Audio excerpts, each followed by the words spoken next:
everybody, this is Andrew, and Carina is joining us once again for a fun footwork video you can do on your own.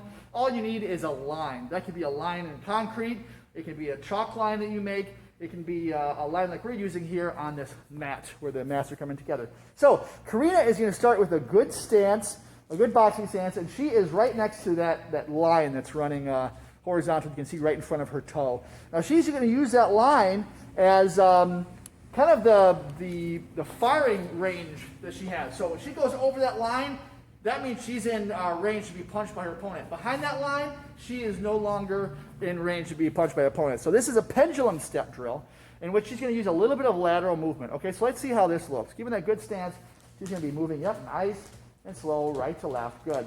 Changing those angles on her opponent. Yep, keeping that good stance. What she doesn't want to do is let one of her feet come closer to the other one, like that, right? She's getting out of her boxing stance a little bit. And that's gonna narrow your stance. You're not going to be able to take a punch as well or to land a punch as well, right? Absolutely. And what was the other one we're talking about we don't want to do? Going too high. Oh yeah, we also don't want to go real high vertically. Now, Carina, you've done that in the past. You're a little bit more of a vertical boxer. We've done a good job at stopping that. So if you're high up in the air, that's when you're getting punched and you might land in a funky way. You want to go right off the ground, just like that. Yeah, she's barely getting off the ground. She's also not scooting. So if she slides her feet against the ground, that means she's kind of slowing herself down a little bit, right? You'll see some people do it to like kind of put on the brakes. You don't want to default to doing it, okay? So she's doing a good job now here, just off the ground, not sliding, not being too vertical, and she's working those angles on her opponent, right?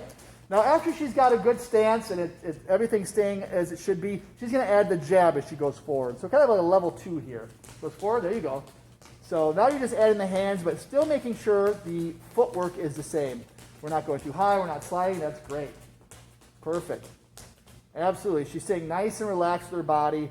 We're not throwing hard with the upper body right now. It's really light with the upper body. Okay, now she's going to throw on that 2 punch as well. So it's level 3. Jabs as she's going forward, throwing that 2. There you go. Again, these aren't hard punches.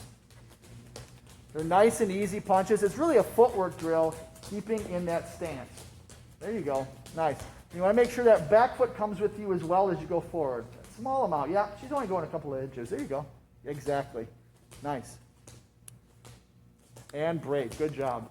So if you can do that drill, level 1 for 2 minutes, 3 minutes, after you start to get comfortable with that, after a few days, add that jab, do 3-4 rounds at 2 or 3 minute rounds. You're going to be moving a lot. You're going to be working that jab and that 2 while having good footwork, which is really important. A lot of people, when they start adding the punches, their footwork goes to crap. Again, it's a drill. It's not going to be as fun as, blaring the music and watching yourself in the mirror do silly stuff, but it's going to teach you the fundamentals and make you a better boxer before you know it. Right, Carina? Right. so much motivation. All right, thank you so much for watching, guys. We'll see you on the next one. Thank you, Carina, for joining us. All right.